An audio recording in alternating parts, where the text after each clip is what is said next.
Hi there, and welcome to the Guns Magazine podcast.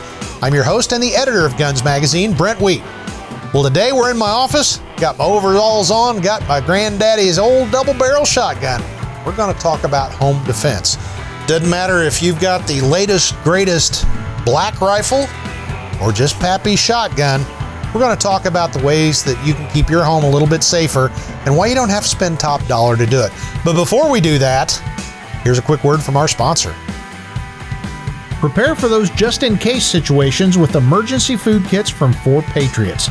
Their survival food kits combine great taste with long shelf life, making them perfect to stash away for any emergency situation. The folks at 4 Patriots set up a special page just for our audience, so you can get this week's special discounts and deals. That page is 4patriots.com/gunmag. Again, just go to 4patriots.com/gunmag for all the special discounts and deals. Hi there, everybody. Welcome to the Guns Magazine podcast interview segment, where I'm your host, Brent Wheat, and today I'm going to interview Brent Wheat. This is an odd situation. In almost 4 years doing the Guns Magazine podcast, I actually couldn't find a guest this week.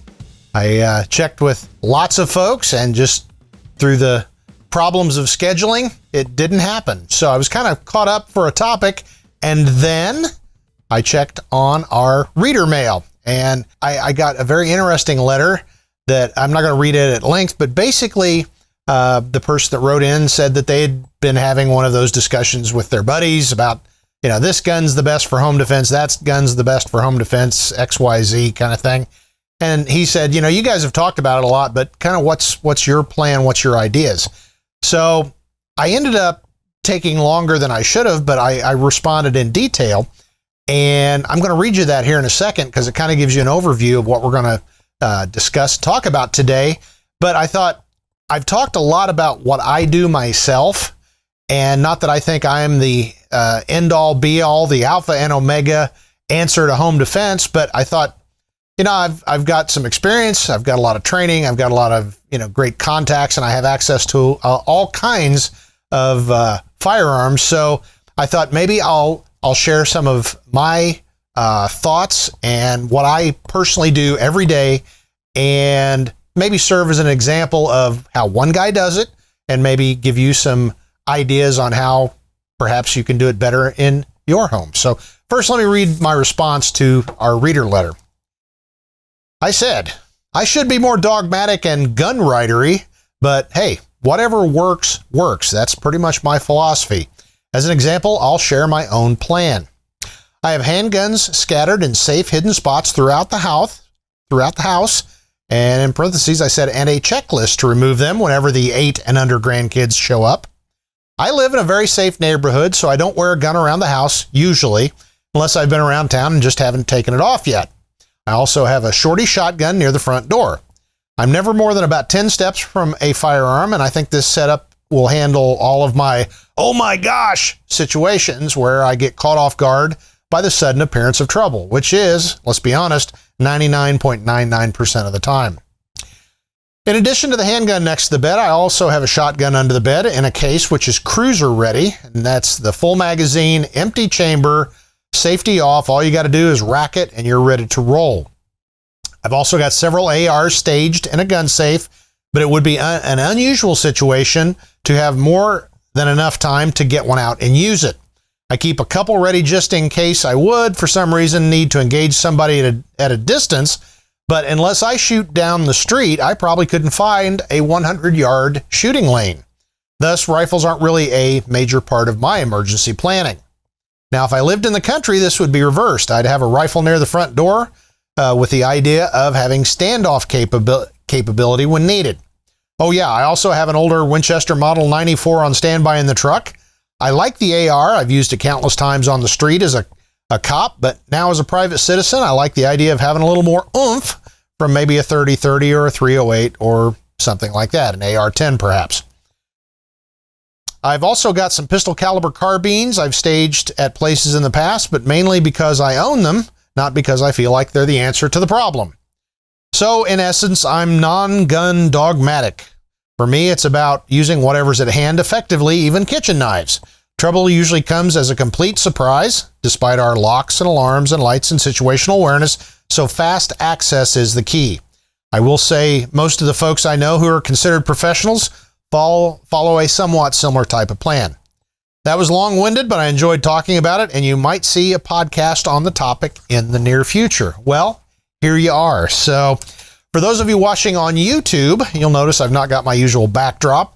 I've been told countless times that my office is too busy for a good video background, so that's why we usually use the bricks. But today I'm going to probably need to move back and move around, and I thought it'd be a lot easier if we just turn on the camera and start talking. So if at some point I move around and I've got antlers coming out of my head, I realize this isn't top flight TV. It's just, it is what you get. And if you ever wanted to see my office, this is pretty much it. So other than you can't see off screen, it is really, really cluttered because I got all this stuff staged. So today we're going to talk about my plan. Like I said, it's not a matter of I think I'm the answer to all this, but I'll give you what I do. And if some of this works for you in your situation, fantastic, go for it. So let's talk about handguns.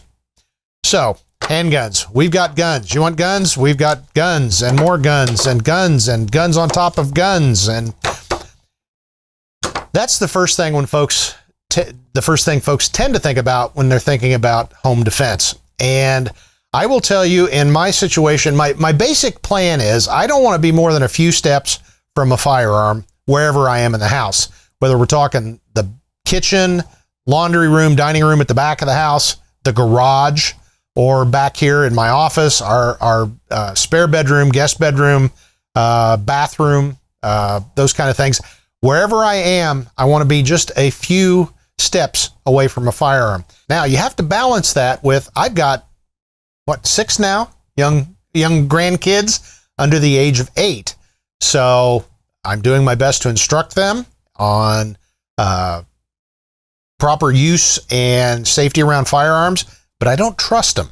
So before we start talking about all the guns and where they are and all that, I do want to talk about something that we've discussed before, and that is my safety plan, which we have a toy box in the living room. And when the kids show up, the first thing they do is go to the toy box. And on the inside of the toy box lid, I have a laminated piece of paper that says firearm safety check. As you can see, there's a little strip of Velcro on the back. And as soon as the lid comes open, this is what's staring at you.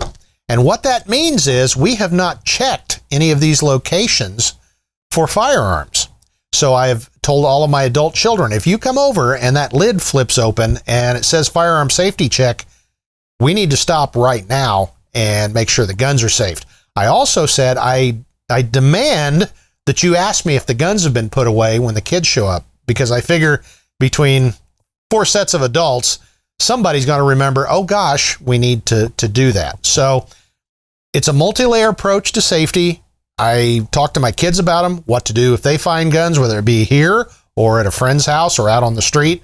I make sure that their parents, who are not necessarily gun people, they understand my procedures. And then, of course, I am really worried about that because I can't imagine a tragedy where a kid would get a hold of one of my guns, because the guns are loaded. They're ready to go. I've got them staged around the house. There's really no point in keeping them unloaded, because if you got to grab a gun that fast, chances are of being able to take time to load it, you are really behind the power curve. So anyway, on the back of my checklist are all the locations where guns are, and I didn't put specific locations. I just put the general rooms so that I know, family room, I know where the gun is there, the hallway, kitchen, et cetera, et cetera. So even on the off chance somebody's burglarizing the house and they get this, they'll know there's a gun in the room, but the hiding places are many. And yeah, sure, if they were going to spend hours and hours and hours and hours going through, they'd probably find them, but that's not going to happen. So I don't feel like I'm really giving anything away by putting those on the back. So before the kids come over and I clear the house, I pull that off. So when the lid comes open, there's nothing there and everybody knows the guns have been saved. Because that's one of my biggest worries at this point in life is, again, I can't imagine, what it would be like to see one of the kids grabbing a gun. So not a good thing. And most of my guns, I will say, are in positions where they're kind of hard to find without knowing where they are.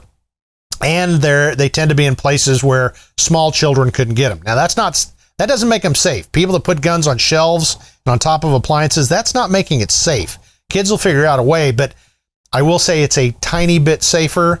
Hopefully buy me a few seconds to maybe grab a gun away from a kid.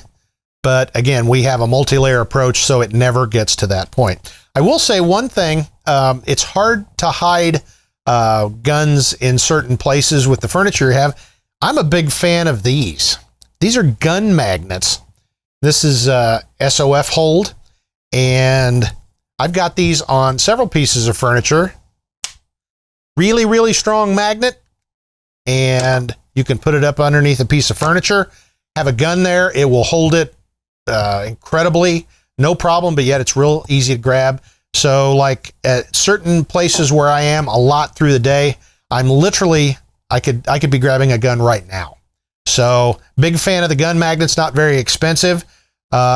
Again, wherever you put them, just remember that they need to be safe if you have especially little hands coming in. But the chair that I sit in to watch TV, which is probably where most folks spend the majority of their time, I have a gun literally within reach, and it's held by a magnet. So, but I would venture that short of overturning furniture, you would never figure out where it is. Now that I've said that, I suppose if you showed up at my house, you might figure it out, but I'm not all that worried about it. So actually, this is my piece that I keep next to the chair. It's got a light laser combination. I'm not a huge proponent of lasers, but I do see the value if you are injured and you can't get your gun up to eye level. The important part is to train yourself, not necessarily to use that laser. You need to use sights. Sights are on there for a reason, and they serve you a lot better in more situations, but I like the flexibility. So most of my guns have a laser on them, but I do not train as that's a private weapon, or not private, the primary weapon sight. So like I said, all of them have a flashlight, because if you have a fighting gun without a light, you're going into the fight one-legged. Most bad things tend to happen during darkness hours, so having a light makes it a lot better. So, like I said, I've got guns throughout the house of various sizes and kinds. If I only had one, I'd probably have it near wherever I spend the most time. In my case, probably my office, but obviously I've got a lot of guns in here. But if it's your recliner, if it's the couch or the kitchen or the garage, you need to figure out a way to have a gun nearby. So I've got a number of guns that, and the magnet just grabbed it, a number of guns throughout the house. And now the magnet just grabbed my mouse. Okay, let's take the magnet and put it on the floor. But I'm trying to put all these guns away, but just put them in strategic places, hopefully someplace not easily visible to a casual inspection, and it would be a plus if it's a little bit more safe from little hands. A couple other things to think about. This is my bedside gun. I want a gun quickly available. This is a Streamlight speed locker, and it has a biometric lock on it. But the cool thing about this one is it's non-electronic. It is completely and utterly mechanical. So I don't want you to see my code, but I press it, it pops open, and there's my Glock 21. So I really like this. I can keep it literally my bedside table, and I am completely sure that no little hands are going to access my gun. Now, yeah, a bad guy comes in, I'm not home, he goes to steal this, he's going to steal it. But, you know, that's a secondary consideration. It's more, to me, it's far more important that I can access it with literally touching two fingers, and yet it's still very safe from the kids, because that's the one that's probably the most readily accessible. If they would go to Mama and Papa's bedroom, go to the bedside table, there's a gun right there, but at least I've got that safe. So that's the Streamlight Speed Locker, just came out. Don't know the cost, but the reason I do like it, it's mechanical. So anything mechanical can break, but as we've seen, nobody's going to be giving my combination out, and being mechanical, it's not like the battery will run dead that one moment when I need it in the middle of the night. And truly, that's the one scenario that scares me. If somebody is forcing their way in the house, I figure if I'm home, I'll probably hear it, I'll probably realize it, and I can do whatever I need to do. As a former law enforcement officer, the ones that always scared me was when people literally woke up with somebody on top of them, assaulting them, sexually assaulting them, doing whatever, trying to take them hostage. Coming out of a dead sleep, waking up to a gun in your face, you are so far behind the power curve, it's a bad day. So we'll talk about that in a moment, but basically I want the guns closest to my bed as easily available as possible. So that's kind of my setup. I've got multiple handguns all through the house, and they're readily accessible without being seen. And for the most part, they're where the kids can't really get to them easily. So one other thing I was going to say, you've heard us talk about this before. This also is next to my bed. It's a cheap fanny pack from the big wall box store. It cost me, I think, all of $6 or $7. And in that are a bunch of magazines for my Glock and spare flashlight. So my gun's got a flashlight on it. You shouldn't be really searching with the light on your gun. So I've got a light able to search. Plus the whole idea of that'll be the moment that you realize your batteries have been dead for 6 months. So the beauty of the fanny pack is if you sleep in whatever you sleep in, if you need to get up and investigate a noise, and we'll talk about that in a second, this is easy to just literally slip over your head. I don't take time to put it around my waist or any of that. You just sling it over your head. Now I can go away, figure out what the problem is. I've got a flashlight, I've got spare reloads, and sure, it's not a duty fighting rig, but there are trade-offs in life. I feel that gives me enough resources to deal with the problem. Now, we've talked about bump in the night, and I'm not going to get into the whole thing there, but if you really think that bump in the night is somebody doing something bad, you don't go looking, you don't go confronting. Pretty well trained. I know my house like the back of my hand. I've got all the guns in the world. I'm still not going to go after it, okay? In that situation, you are to barricade. Get the guns you need, get off the side of the bed, build you a little fort, and start saying, I'm armed, I'm in here, we're calling the police, do not come in here. Yeah, you gave up the element of surprise, but what that does is, if a person hears that and hears you say, I'm armed, don't come in here, if they come to you, that pretty much tells you we got a real problem here. And if you need to take lethal force, that kind of makes it a little more clear. At the same time, if you're sleeping with a bed partner, they should know if they have a gun, they should have it, and they should also be dialing 911 on the cell phone. That's another reason, and my blessed wife won't do this, but I keep my cell phone next to the bed. If we need to call 911 for whatever reason, it's literally right there, and that's the time I charge it. I charge it once a day on my bedstand, and then in the morning it's fully charged and away we can go, but in the middle of the night, it will be charged and I can reach 911 or medics or fire, depending on what the problem is. But bottom line is, I've got all these handguns. They are staged. They are readily available in my bedroom. If things go bump in the night and I think it's some kind of bad guy, bad people, we're going to barricade, call the police, and let them deal with it. Now, having said that, the reason I carry that bag is if for some reason I have to go to the problem. And the only scenario where I would advocate that is you hear a big crash, and I've done that. And you lay there kind of hyperventilating, listening. You kind of reach over, reaching for the gun, don't hear anything else. Now, in that situation, was it a picture fell off the wall? I've had that. A bird fly into the window, an animal get loose and do something, or just an unknown noise. Do you want to call the police for that and create a big response? I choose not to. I wouldn't fault you if you do, but I think we all realize if there's one big crash, you think it was a vase, you really need to go check that, or you're never going to sleep again, but you at least probably you're safe to check it, but you definitely want to have a firearm and a flashlight and all that. So that's the reason I have that gun. I'm ready to go through the rest of the house, see what it is, and if it turns out not to be a vase fell off the shelf and it's a bad guy, at least I got a firearm, I got a flashlight, I got reloads, and you're kind of set to go. Okay, we're going to talk about my personal favorite shotguns. And shotguns aren't sexy anymore. They're not popular, or at least not in the popular gun press. But they work really, really good, and I can attest to that firsthand.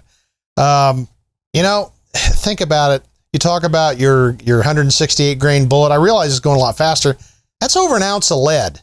And if you throw all those ounces of lead downrange in rapid succession, it gets people's attention. And something that folks don't think about with a shotgun is I can shoot minute of bad guy out to about 100. I've done it. I've gone hunting with shotguns and done it.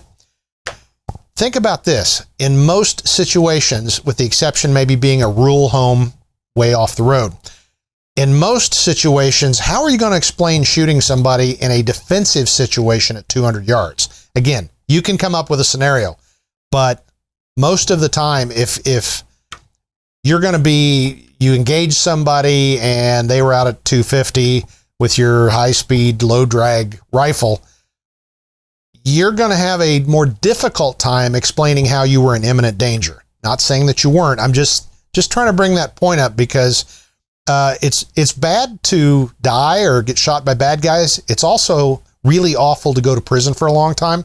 So if you can avoid both of them, that's a good thing. So I'm not saying rifles are bad. I'm not being the dogmatic gun writer and say only use shotguns. They're the forgotten defensive weapon. But I'm just telling you, you're not behind the power curve at all in my book with shotguns, and that's what I've got. So here's my first little favorite. This is a Mossberg 590S.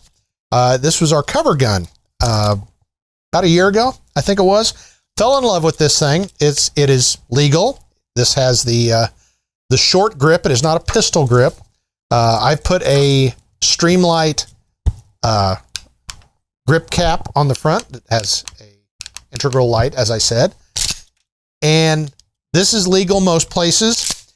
It's the 590S because it takes shorty shells from Federal and several others. But what I like about this is I can put 8 rounds, cruiser ready, and they're shorty shells, but there's still an ounce of lead there. And what I do with this gun is, you can see on the rear grip, I've got a carabiner. And this lives right near my front door. So if I happen to answer the door and I didn't realize it was going to be a problem and I need a gun right now, here's what I've got. Now, these typically people think they're fired from the hip. They're not. It's not that they're not accurate from the hip. It's just you don't know where you're shooting. If you need to shoot from the hip at front door distance, you're okay. You can figure that out. If it needs to be a little bit longer, you can still use the sights on them. So these have rudimentary bead sights, and you can hit. I've never tried a distance test, but I would say out to about 20 yards, you're good to go. And again, this is my front door.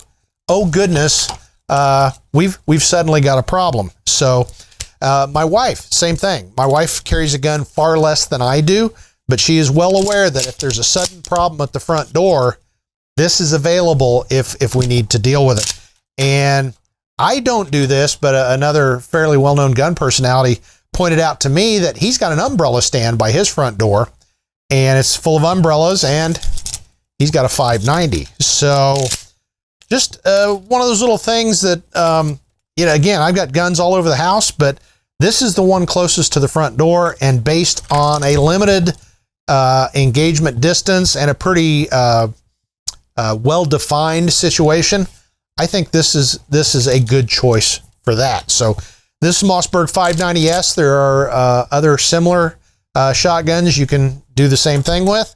But again, and I don't feel like I'm losing anything using the shorty shells. I'm getting less recoil, and in the short distance engagements, I don't think the loss of velocity that you're getting with these, and the projectiles weigh a little bit less too, but still, you're putting a lot of lead downrange real fast, and that's going to solve your problem, I think, anyway. So that's my quote unquote front door gun. Now, gonna have to back up on this one. This is my under the bed gun. This is a Remington 887. They don't make them anymore. I bought this a long time ago because, frankly, part of it was because it's pretty cool looking. There are some shortcomings with this gun, which is one of the reasons I don't use it all that often. And I even thought about selling it, but I thought, for the under the bed gun, it's a pretty good option. Full size, I've got a butt stock with butt cuff with spare ammunition, including I've got a couple of less lethal rounds, rubber rounds. I have no idea why I would ever need those, but they're there. That gives me some options. And I also think that if it ever came up, I could probably testify to the fact that I've given myself less lethal options because I wasn't out to harm anybody, but we had to deal with a deadly force situation. So it's maybe kind of a PR move, but again, if I do suddenly find myself in a situation where I need less lethal rubber rounds, I've got them. So the 887, the big kick against this thing was, if you can see back here, the front stock goes all the way back to the slide release. And if you can work this out, you got your finger there, it won't chop it off, but it does not feel good if you get in a hurry and you're don't get your finger out of the way while you rack that slide. So a lot of folks take the Dremel tool and cut it off.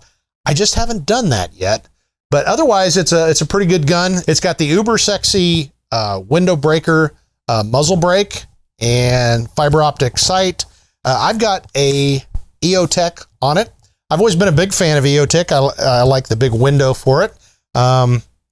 Figure this would be as good a place as any to put my new EOTech. So that, and of course I've got my Streamlight mounted on a small pick rail. And of course it's got an extended magazine, of which I don't remember the manufacturer of this one, but it's a quality one. It's not one of the lesser expensive. And it gives me a couple extra rounds.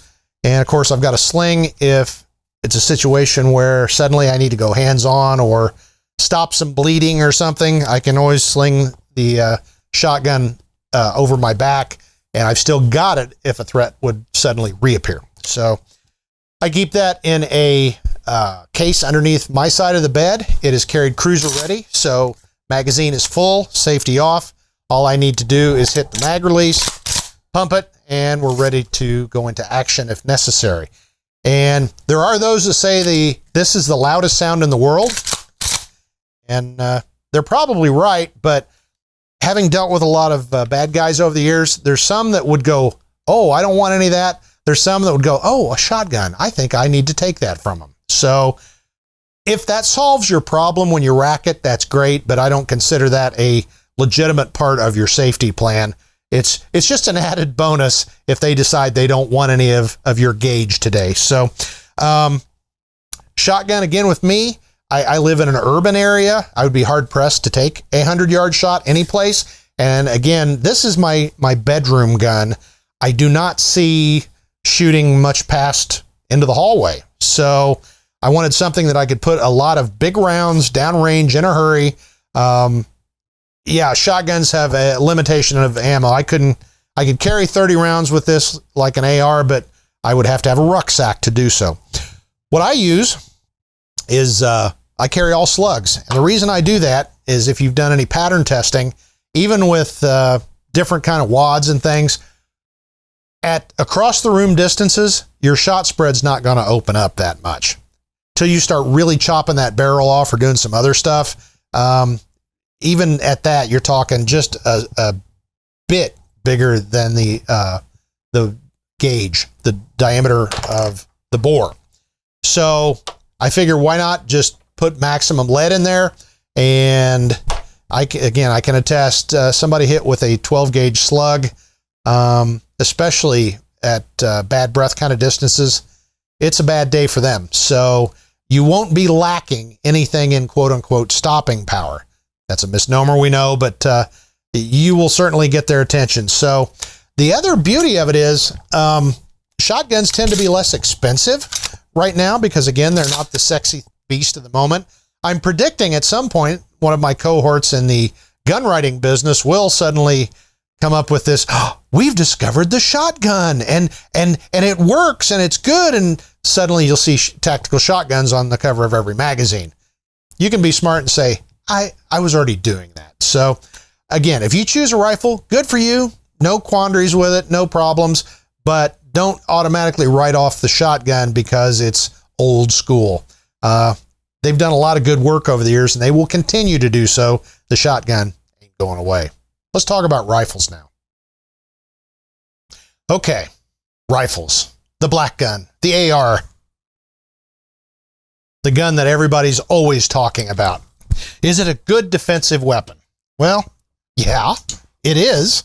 I don't consider them my first choice for home defense, but yet I got a whole bunch of them, and I keep several ready to rock and roll at any point. So I'm going to give you the pros and the cons, and you can kind of decide if it fits your situation. Take the cool factor out, because really there's not much that's any cooler than these things, and you can build them, so you can get them relatively inexpensively. Most of them work pretty good. They're light. You can carry a lot of ammo. There's a lot of pros. Probably one of the biggest pros, and I actually consider it a con, is they are the sexy beast of the moment. Unless you're, talking a SCAR or one of the new military rifle or whatever. These are kind of the cool gun of the moment. And if you're like me, I actually said this week, is if I never have to review another black rifle, it would be okay, because honestly, are they that different? And I know the gun press talks them up. This one's great, and so is this one and this one. They're all pretty much the same. So why don't I consider one as my primary home defense weapon? Ballistically, they're okay. Certainly no problem. People that get hit with these things tend to stay down. I think the main reason I don't utilize the rifle is the fact that I don't feel that I need it. As I said before, I would be hard pressed to take a 100-yard shot. I could do one straight down the street, but even if somebody was one house down cranking rounds at me, that would be, 75 yards tops.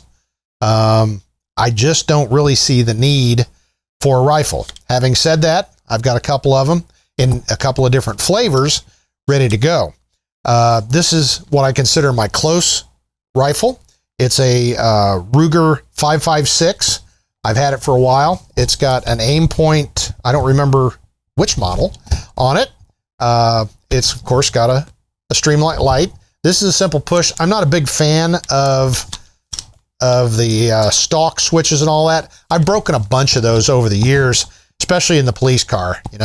It's a crisis. You're grabbing your gun, and that thing gets caught on the gun rack or whatever, and you rip it right off. So the simple push button with your support side hand, to me, is the way to go. So light goes on, light goes off. That's all you need. I've said before, I don't like strobes and blinkies and all that stuff. Again, if you love them, good for you, bless you. But really, I want a light on, light off kind of thing, utilizing my Mark I thumb. Even I can figure that out. So I do have backup sights, because any mechanical object can break. So got those on there. I use collapsible stock because if you're wearing a winter coat or something like that, tends to be a little too long. So if I've just got a t-shirt on, obviously my length of pull is fine. And finally, a sling, same thing. You need to have your hands free. You may need to get your kids out of the way. You may need to shut a door that's on fire, or climb through a window or something, grapple with somebody. It would be a really handy thing to have a way to get your weapon out of the way, but still keep it in your possession. So that's my close range gun. And I call this my quote unquote long range gun. And the only thing different about it is I've got a low power scope on it. I don't even remember what this is. I think it's a 2 power, 3 power variable. And this is, if I do have to take a long shot, I would grab this one as opposed to the other one. I could still take a long shot, and I'm pretty sure I'd hit, but this gives me the advantage of a little bit of magnification, yet not so much magnification that if for whatever reason I ended up in a close quarter skirmish, it's not going to hinder me that much. I've also got offset backup sights. I like these. Competitors originally designed these. I like them because you just need to tilt the gun and you can use iron sights. That's really handy on a gun if the main sight system goes down. And on this one, it's a lot quicker than, say, dialing down a variable. You just tip the gun, you got iron sights, and if that's somebody presents themselves real close, you can make quick work of that. Other than that, a light laser combo. This one doesn't have a sling. It should. And now that I'm sitting here talking about it, it will have a sling as soon as I get this podcast edited. So that's my ARs. Again, if you love them, if you can talk for hours about how they're the greatest thing since sliced bread, good for you. But don't get wrapped around the axle thinking, well, I only need an AR to take care of my home defensive needs.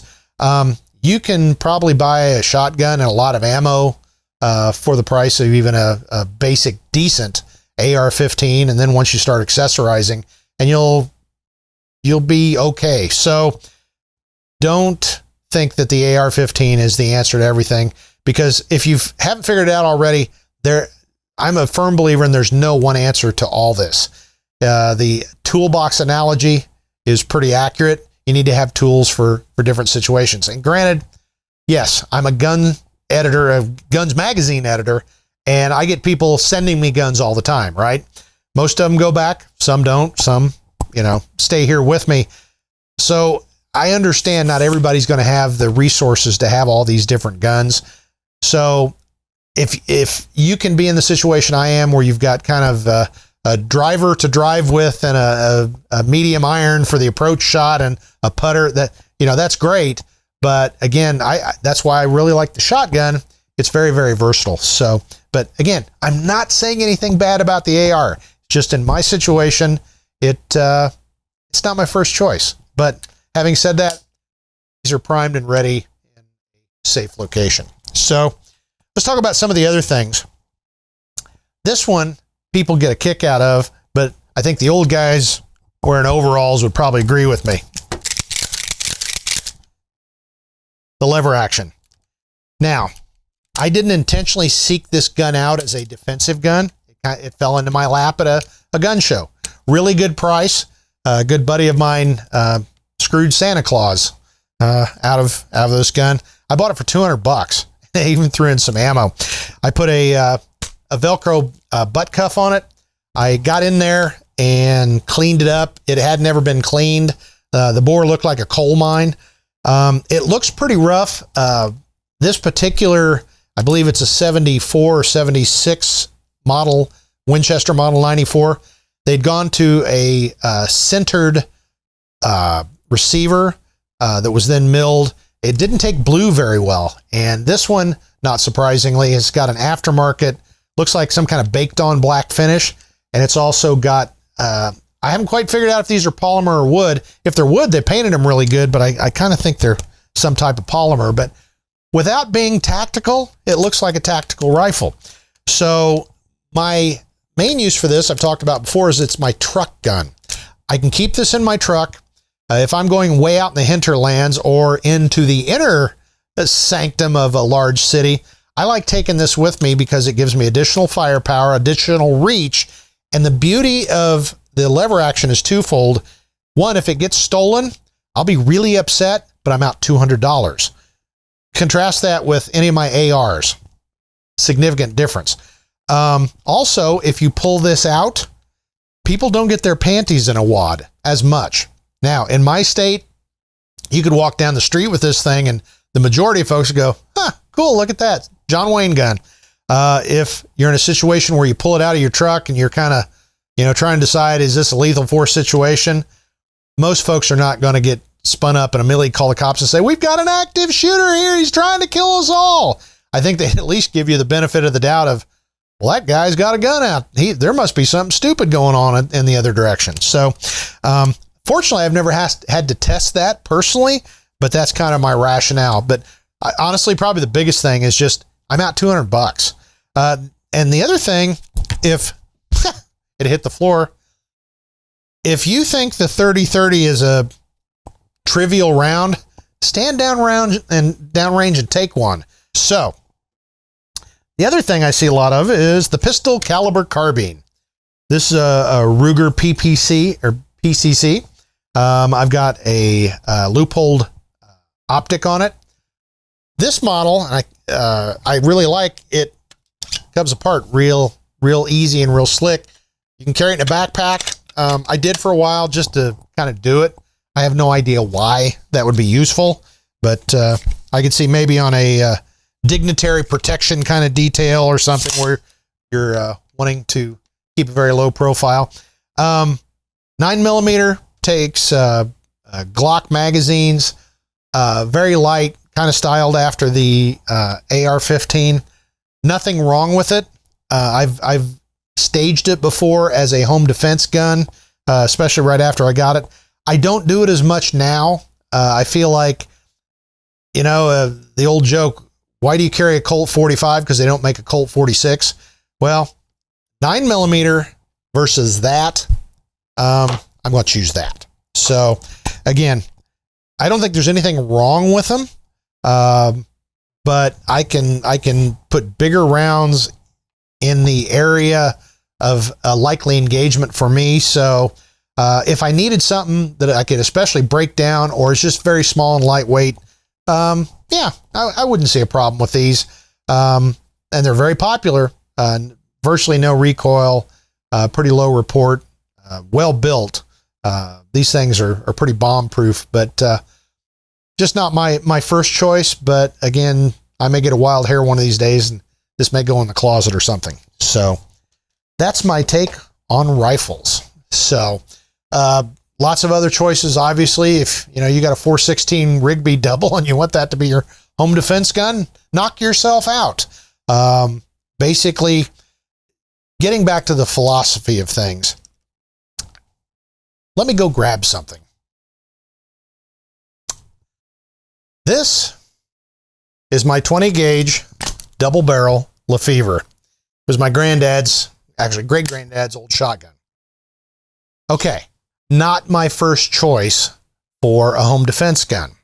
I believe it's improved and modified choke, 20-inch, 21-inch barrel, pretty lightweight. It's my favorite quail gun. Would I use it as a home defense gun? If I had to, I would. And the point I'm making is, if this is all you've got, what's the first rule of a gunfight? If somebody's getting in your home and they have lethal intent for you and the occupants, and this is all you've got, well, why not use it? So I've seen too many people say, well, yeah, I've got this old XYZ, but I'm really saving up for an AR. Well, okay, fine. I get it. But why haven't you taken XYZ out to the range, patterned it, checked it, made sure it's safe and functional, and that you can hit the broadside of a barn? That's where we're going with this. Is I'll probably have to turn in my professional gun writer card, but I enjoy working at Guns and FMG Publications because Roy Huntington, Tom McHale, we all are pretty much in agreement, even though that probably just caused Tom an involuntary shudder wherever he is. But what works, works, and it's more important that you be able to put rounds on target when you need to, instead of worrying about, is it a 223 or a 224 or a 225? Americans especially tend to get wrapped around the axle talking about the best cartridge, the best delivery system of that cartridge, the best color and optic and blah, blah, blah, blah, blah. And it's hard for me as a writer. It's hard for me as a person to be a writer sometimes, because I feel like we're splitting hairs when you just want to say, get the cheaper thing, go out, spend the difference in money and ammo, and be able to hit. Because I think we've all had that experience before where somebody shows up at the range with a new Master Blaster they paid top dollar for, and they can't hit the side of a barn. You can't miss fast enough in a dangerous confrontation. So why don't you get a gun that you can use and is reliable and trusted, and just make sure you can hit with it. And then from there, save your pennies, get something bigger, better, faster, all that. You'll be like me and have guns all over the place. And, oh, today I'm going to use this and I'm going to carry that. That's a blessing for me. But back in the day when I was a poor, broke ass cop and I only had a couple of guns, I at least made sure I knew how to use them. So therein lies the lesson of the day. This is what I have at my house. I told you how we store it and how it's utilized and the philosophy behind it. But it gets back to one man, one gun, or woman, sorry. One woman, one man, one gun, and being able to deliver in that one crazy moment where your life is on the line.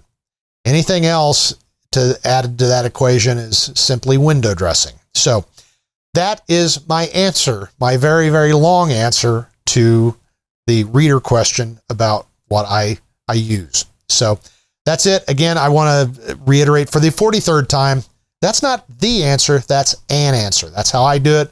It works for me. I'm very confident in it. Fortunately, not had to test it out yet, but I'm very confident that all these various guns and their various storage locations will meet the parameters I need to keep myself, my wife, my family, my neighborhood, and my country safe. So that's my lesson for today. Well, I had a great time interviewing me. Okay, let's not do it that way. Let's just say, I hope you learned something from the way I do it. And again, take what works for you and ignore the stuff that you don't think will work for you or you disagree with. It's just one way. It's not the way. So before we go, I would like to remind you, please check out our great sponsor, preparedness.com, for all your preparedness supplies and needs. I got a little carried away with the tongue there. For all of your preparedness supplies and needs, if you go to forpatriots.com, that's the number 4, the word patriots.com /gunmag. All of your special deals and offers are right there exclusively for Guns Magazine podcast viewers and listeners. That's forpatriots.com /gunmag. Well, that's it for this episode of the Guns Magazine podcast. On behalf of my family here at FMG Publications, I'm Guns Magazine editor Brent Wheat, reminding you, now get out there, let's shoot it.